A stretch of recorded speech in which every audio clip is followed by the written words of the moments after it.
സ്വത്ത് തർക്കത്തിന്റെ പേരിൽ സഹോദരനെ വെട്ടിക്കൊന്നു. കോഴിക്കോട് കൊടുവള്ളി സ്വദേശി താന്നിരിക്കംപൊയിൽ പ്രസാദാണ് കൊല്ലപ്പെട്ടത്. ജ്യേഷ്ഠ സഹോദരൻ പ്രമോദ് പോലീസിന്റെ പിടിയിലായി. സനീഷ് കുമാറിന്റെ വിശദാംശങ്ങളുമായി. അനീഷ്, ഈ സ്വത്ത് തർക്കത്തിന്റെ പേരിൽ ഇതുപോലുള്ള വഴക്കുകൾ, ബഹളങ്ങൾ, കൊലപാതകങ്ങളൊക്കെ കേരളവും മുന്നേ കണ്ടിട്ടുണ്ട്. ഈ ഒരു സാഹചര്യത്തിലേക്ക് നയിച്ചത് എപ്പോഴാണ് ഈ കൊലപാതകം സംഭവിക്കുന്നത്? ഹരി, ശനിയാഴ്ച രാത്രി 10:30 കൂടിയാണ് സംഭവം. ഇരുവരും ഒരേ വീട്ടിലായിരുന്നു താമസിച്ചിരുന്നത്.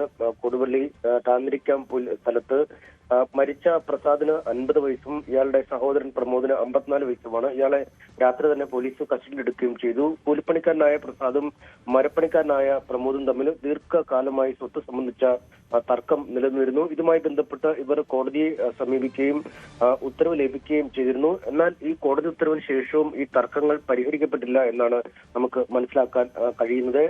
ശനിയാഴ്ചയും പതിവ് പോലെ ഇവർ ഒന്നിച്ച് മദ്യപാനം നടത്തുകയും ഈ സ്വത്തിനെ ചൊല്ലി സംസാരം ഉണ്ടാവുകയും പിന്നീട് വാക്കേറ്റത്തിൽ കലാശിക്കുകയും ഒടുവിൽ കൊലപാതകത്തിലേക്ക് നീങ്ങുകയുമായിരുന്നു. ഈ പ്രതി തന്നെയാണ് പിന്നീട് ഇക്കാര്യം മറ്റ് ബന്ധുക്കളെ വിളിച്ച് അറിയിക്കുകയും ചെയ്ത്. 4 മക്കളാണ് ഈ കുടുംബത്തിലുള്ളത്. അതിൽ 3 ആൺമക്കളും അവിവാഹിതരാണ്. ഇവരുടെ അമ്മ 15 വർഷം മുമ്പും അച്ഛൻ 5 വർഷം മുമ്പ് മരിച്ചിരുന്നു. ഏക സഹോദരി കരുവൻപൊയിലാണ് താമസിക്കുന്നത്. മറ്റൊരു സഹോദരൻ നരിക്കുടിയിലുമാണ് താമസിക്കുന്നത്. ഇരുവരുമാണ് വീട്ടിൽ താമസിച്ചിരുന്നത്. അവിവാഹിതരായിരുന്നു. ഇരുവരും ഇടയ്ക്കിടെ പരസ്പരം ഒത്തുചേർന്ന് മദ്യപിക്കുകയും ചെയ്യായിരുന്നു. ഇത്തരത്തിൽ മദ്യപിച്ചുണ്ടായ തർക്കമാണ് പിന്നീട് ഈ ദാരുണമായ കൊലപാതകത്തിലേക്ക് നയിക്കപ്പെട്ടത്.